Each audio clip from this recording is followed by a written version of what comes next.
Дүниенің ағында, қарасында мыңқ етпейсің. Қабылдап аласың да қарасымен шамаң жоқ таласуға.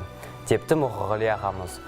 Өмірдің осындай қарасына белшесінен батқан кейіпкерлер Джон Голсуорсидің «Үміт» новелласындағы қария мен Қабдеш Жұмадоловтың «Тіленшісіндегі Айдарбек».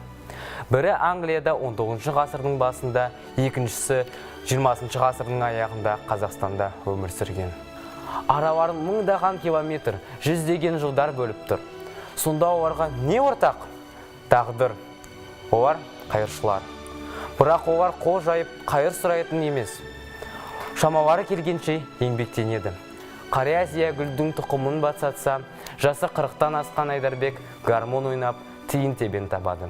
Қарияның ауру әйелі, Айдарбектің ұл қызы бар. Олар отбасын асыраушылар. Екеуі де мүгедек таяқпен жүреді. Қарияның сынған аяғы қақсап, маза бермейді. Ол оны сүйретіп жүріп, осы жағдайға түскен. Ал Сеңгіртаудың терісіне не болды? 90-шы жылдардың басында заман өзгерді. Ауыл ыдырады, клубтар жабылды, Айдарбек далада қалды. Екеуіне де ортақ мінез қайсарлық. Маған бұдан әрі өмір сүру неге керек деген ойлар оларды мазаламайды. Бұл нағыз өмір сүйгіштік қасиет. Кейіпкерлердің айырмашылықтары неде? Біріншіден, қарияның қайсарлығы бұл үмітсіз қайсарлық. Үміт өрге тартады, үмітсіздік көрге тартады деген Бауыржан Момышұлы. Намысы бар Айдарбек үмітсіз шайтан деп өмір сүруде.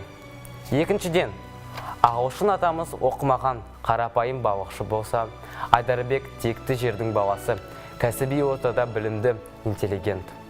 Соның арқасында жолы болып соңда жұмысқа тұрады. Үшіншіден, өмір сүрген ортаның ықпалы. Лондондықтар қарияның тұрмысына селсоқ қараса, алматылықтар Айдарбекке жаны аши қарады. Ағылшын қария қазақ Айдарбекте көрген жанның шабытын шақырып, адамның асқақ рухын оятатын кейіпкерлер.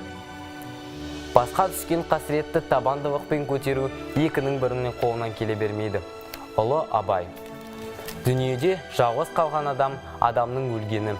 Қапашылдықтың бәрі соның басында, депті. Қазақшылық салтымыздың бұзбай, жан жағымызға мейірбандықпен қарайық, достар. Назар барыңызға рахмет.